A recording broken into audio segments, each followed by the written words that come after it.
Por eso hay temas como es la iglesia, o sea, bueno, más bien no la iglesia, la religión, y hablar de política, pues no es bueno. Siempre dicen que hay problemas, pero pues cada quien sabe cómo le va, como dicen en la feria, ¿no? O sea, pues tú sabes qué religión eres y pues tú la respetas, ¿verdad? Así como respetas a las demás. Igual la política, ¿verdad?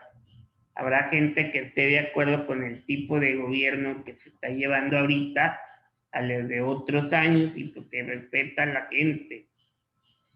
Antes, todo lo que era gobierno o religión se metía con las empresas. Ahorita ya se supone que no se puede, se supone, ¿verdad?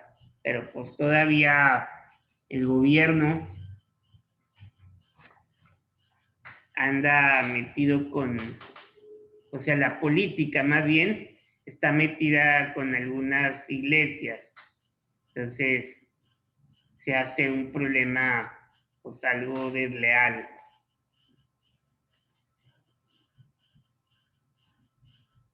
Y luego se va a hablar sobre el producto neto, que habla que los fisiócratas descartaron la creencia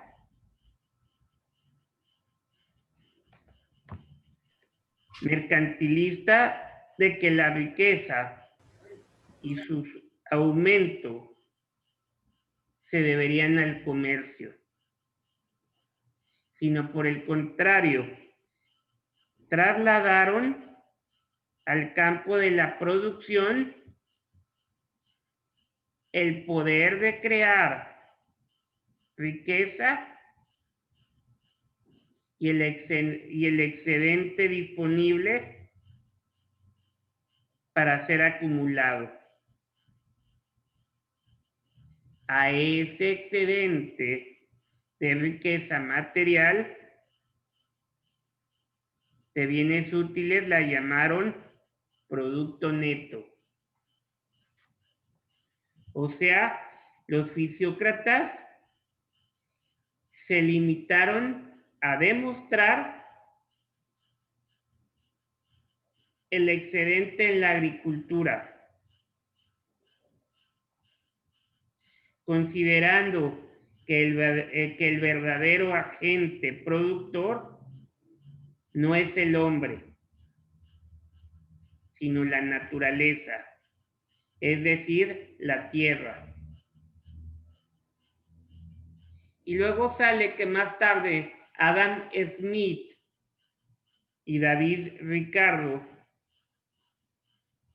demostraron que el hombre, que es el hombre el verdadero agente de producción y que el mayor excedente se encuentra en la industria. ¿Por qué? Porque uno es el que hace la labia y es el que trata a la gente. ¿Para qué? Pues para que nos compren o para adquirir un servicio o un bien. Las cosas no se venden por sí solas.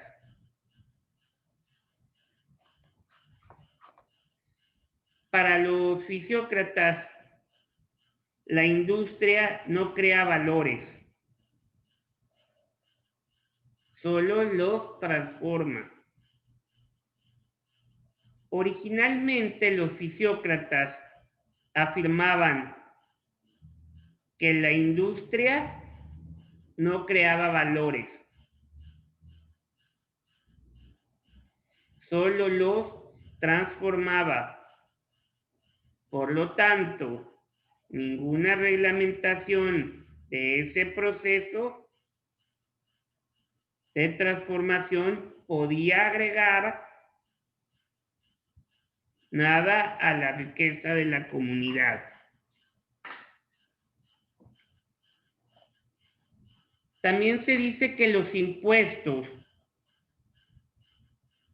solo se aplicaban anteriormente a la agricultura. Se dice que de la idea anterior se desprendió que el campo de la tributación, la industria y el comercio debían quedar libres de toda contribución. La única rama de la producción que debería imponérsele contribuciones era en la que creaba valor, como la agricultura. La máxima financiera de la fisiócrata o de la fisiocracia era un impuesto único sobre la tierra. Y aquí dice que según los fisiócratas, la sociedad humana se regía por leyes naturales, que no podían ser nunca modificadas por las leyes positivas del Estado. ¿Cuáles eran los aspectos esenciales del orden natural? Eran el derecho a disfrutar de los beneficios de la propiedad, el derecho a trabajar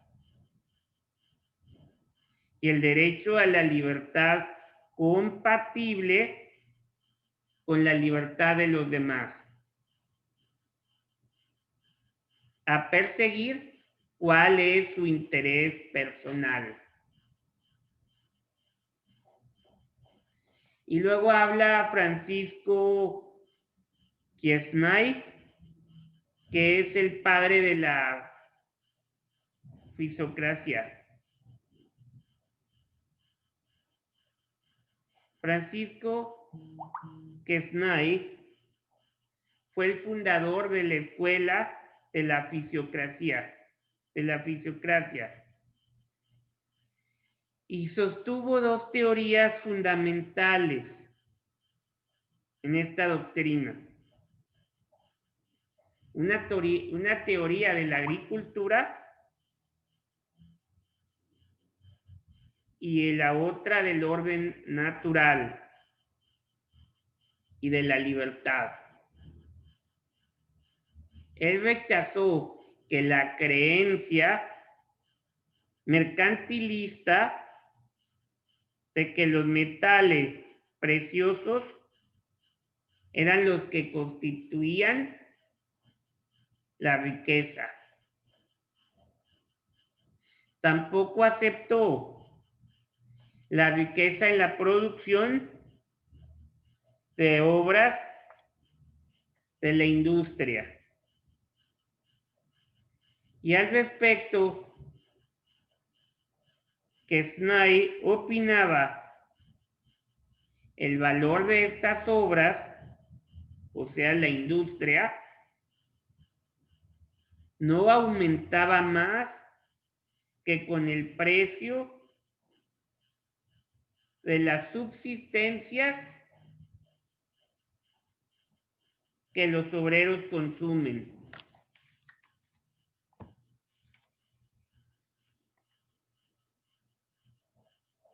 También se habló acerca de el tableau économique, que era escrito por Quesnay y que era considerado como un gran o como una gran aportación de la doctrina fisiócrata. Quesnay escribió el tableau économique, el cual fue editado en 1758. Reconocieron tal importancia a esta obra que los fisiócratas La compararon como una de las más importantes invenciones humanas, al lado de la escritura y el dinero. El tableau económico es un cuadro económico. Se basa en la existencia de una estructura social determinada, la cual reduce a tres clases a los ciudadanos: la productiva, la de los propietarios y la estéril. En la productiva ubica a los agricultores que se encargan de cultivar la tierra, pero que no son dueños, ya que solo la tienen en arrendio. En la de los propietarios coloca al soberano, los poseedores de tierras y los 10 meros, o sea, los 10 meros, que es la iglesia, ¿verdad? O sea, los diezmos. Y finalmente constituyen la clase estéril los comerciantes, industriales, artesanos y en general todos los que se ocupan en trabajos distintos a la agricultura. La importancia que del papel que tiene la clase productiva en una sociedad económicamente representa el producto neto que crean los agricultores y que tienen que servir para sus necesidades, así como la de los propietarios, comerciantes, industriales, etc. Y luego Roberto Turgot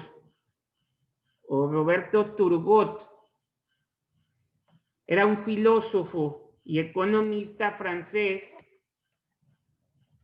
que era un colaborador de la enciclopedia y llevó a cabo profundas reflexiones en la escuela fisiócrata. Primero se refirió a la relación cultivador-propietario y consideró que los propietarios se diferencian de los agricultores cuando toda la tierra disponible ha pasado a ser propiedad privada. Después, y como una consecuencia del pensamiento anterior, afirmó que los que no poseen tierra se convierten en trabajadores, asalariados. Con estas reflexiones de Turgot, los fisiócratas prepararon el terreno para la Revolución Francesa. Entre los puntos comparativos de mayor significación de Turgot con Quesnay pueden citarse los siguientes. Por decir, Turgot no consideró a la propiedad como una institución regida por el orden natural, sino por un hecho histórico, una creación humana, consagrada por la sociedad en razón de su utilidad. Turgot puso en camino o puso de manifiesto los aspectos ventajosos de la utilidad, del comercio y de la industria. Adoptó la causa del dejar hacer, dejar pasar,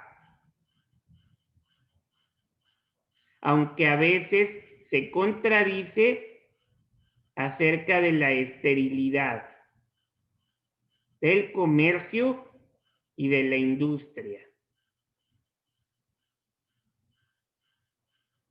Turgot fue más liberal que Quesnay, en cuanto no admitió la limitación legal del interés.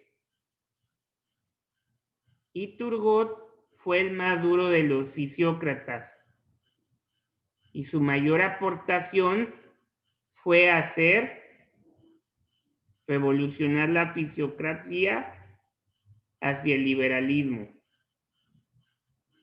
que se manejaría durante el siglo XIX. En la fisiocracia, el hombre es libre de cobrar, no de cobrar, de obrar. O sea, es propietario de los frutos de su trabajo. ¿Cuáles son los principios que inspiraron a los fisiócratas en el estudio de la economía y su relación con la conducta humana? Llevan a destacar la importante aportación a la economía. Los más sobresalientes son: el individuo es libre de obrar según su propio interés, respetando los intereses de los demás. El individuo es propietario de los frutos de su trabajo y en consecuencia de la tierra. La circulación del producto neto entre las diferentes clases sociales hace más justas las fuerzas naturales.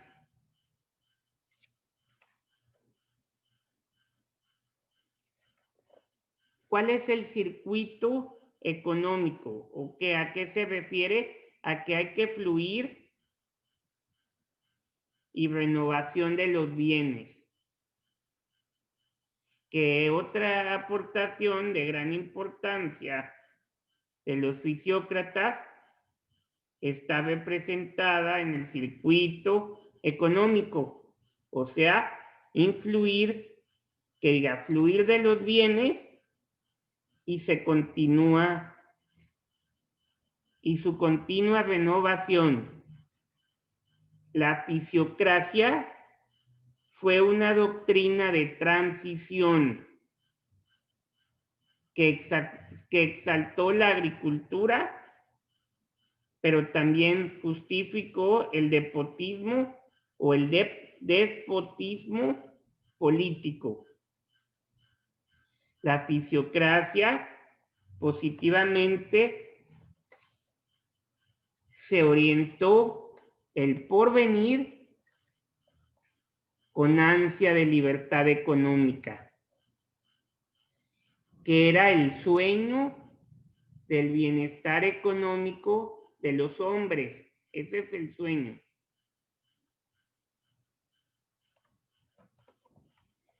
Ahora vamos a hablar sobre el pensamiento clásico, que esta escuela nació en Inglaterra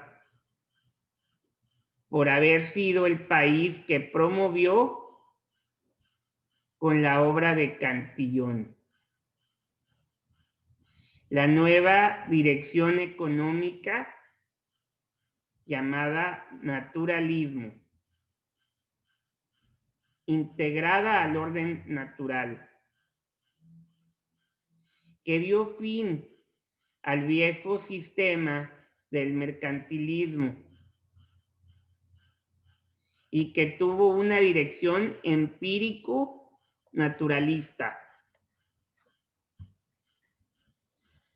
La doctrina de la escuela clásica se basa en el orden natural, concebido a la manera de Cantillón, como un orden inmanente y espontáneo de las fuerzas económicas que actúan en un régimen de libertad. La nueva experiencia, el industrialismo, decía que el gigantesco industrialismo que tuvo lugar en las últimas décadas del siglo XVIII, como consecuencias del impulso dado por el mercantilismo y sobre todo por la revolución industrial, marcó una nueva experiencia socioeconómica que pasó a equilibrar las dos tendencias de gran impacto, como lo fueron el mercantilismo y la fisiocracia. Y luego decía que había un binomio máquina-producción. Y eso fue por la revolución industrial, que apareció la aplicación de la máquina en la producción, perdón. Y con ella la aplicación de medios mecánicos que aumentaron el capital fijo por efecto de la costosa adquisición de la maquinaria y por la construcción de edificios adecuados para instalar dichas máquinas. Y luego también hubo una alianza, director, sabio y filósofo, que así es como nace el capitalismo industrial y con él una nueva moral. ¿Por qué? Porque se decía que lo que vale es el éxito obtenido por cualquier medio, pragmatismo. Nace también una alianza entre el director de industria que opera, el sabio que aporta descubrimientos y el filósofo economista que hace de la economía pues un sistema lógico. Y la premisa hedonista y ley del mínimo esfuerzo, que es como una consecuencia de lo anterior.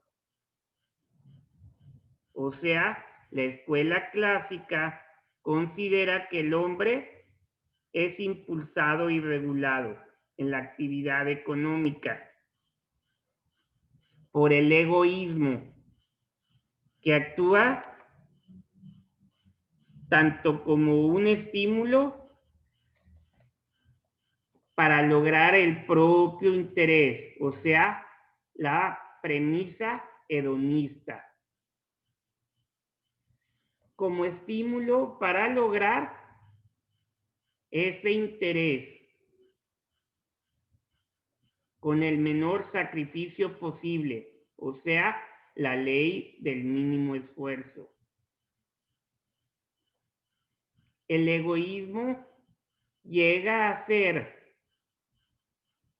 a pesar de tantas críticas moralistas, benéfico, y se promueve una fe profunda en el orden natural, considerando como el mejor orden posible. Los que no miran hacia esa fe están fuera de la escuela clásica. Ahí nace, fíjense, ahí nace la economía como ciencia. La economía se convierte decididamente en independiente, tanto de la moral como de la política. Ahora bien, la economía solo es economía. Con esta posición asume un carácter verdadero y propio de ciencia. Los sectores del proceso económico, la producción, la circulación y distribución. Es el orden natural de la economía, que se manifiesta en los tres sectores del proceso económico: producción, circulación y distribución.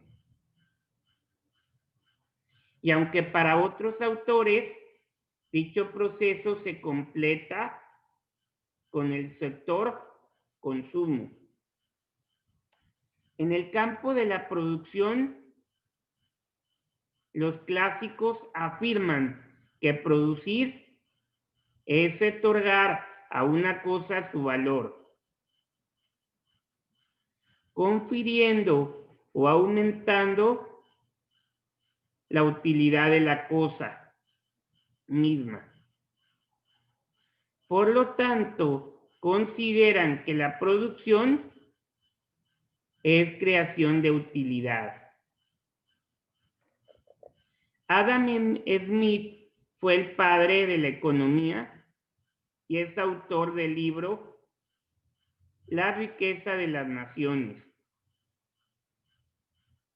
En el factor de producción, los clásicos y particularmente Adam Smith, considerado el padre de la economía, en su obra Ensayo acerca de la naturaleza y las causas de la riqueza de las naciones, mejor conocida como la riqueza de las naciones. Aquí instrumentan la división técnica del trabajo. Esta división consiste en dividir un trabajo en muchas operaciones simples y en asignar a diversos obreros cada una de esas operaciones, aceptando también, sin embargo, que el medio más poderoso para incrementar la producción se debe al uso de la máquina. Eso ha ayudado ahorita muchísimo.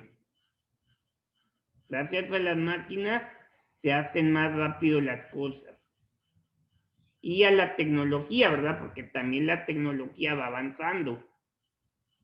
Y luego se habla sobre la división de trabajo, que se debe a Juan Bautista Sais, que era un francés. Y habla del concepto lógico de producción.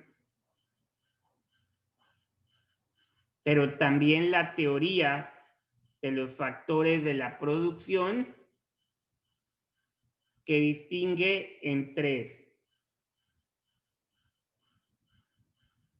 la naturaleza, que viene siendo la tierra; el trabajo, que viene siendo la industria; y el capital. El capital es el fijo y circulante.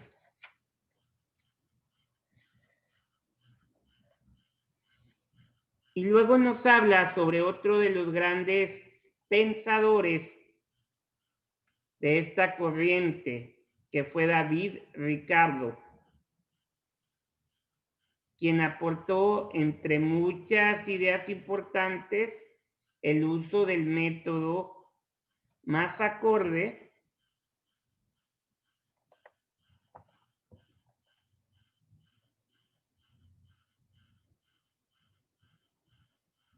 con la investigación económica, o sea, la deducción.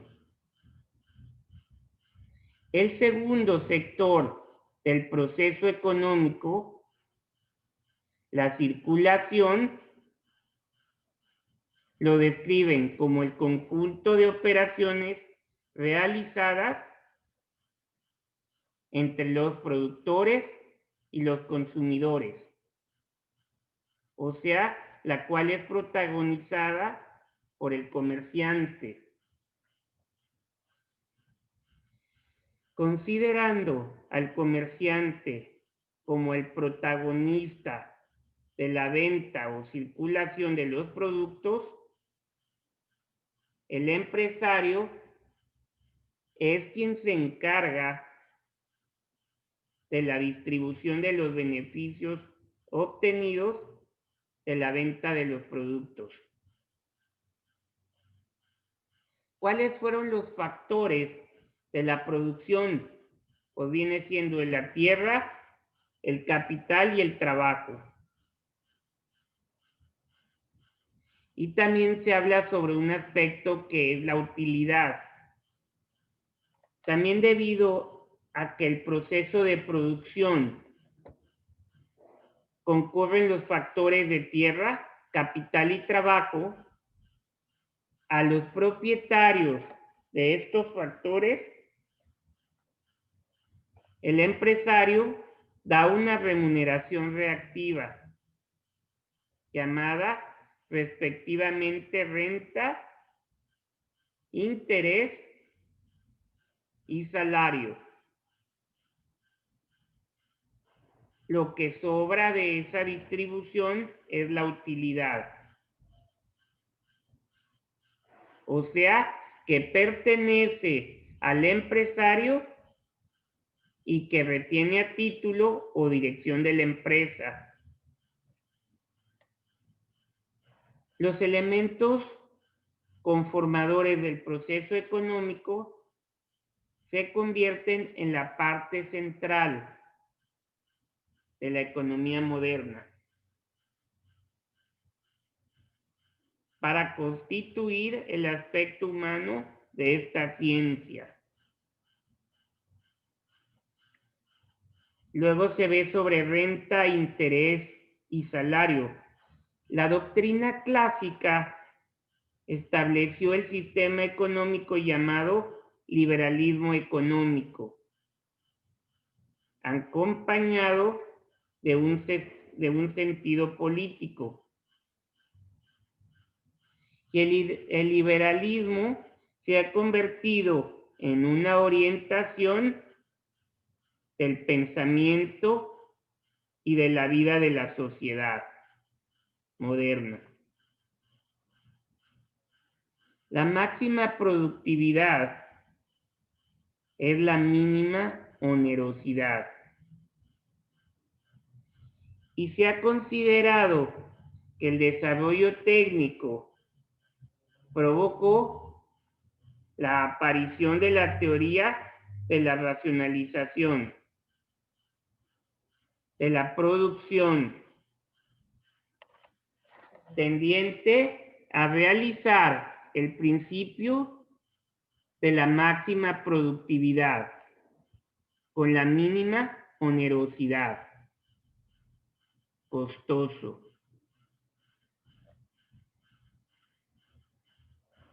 Y también hay una inadecuada distribución de la riqueza,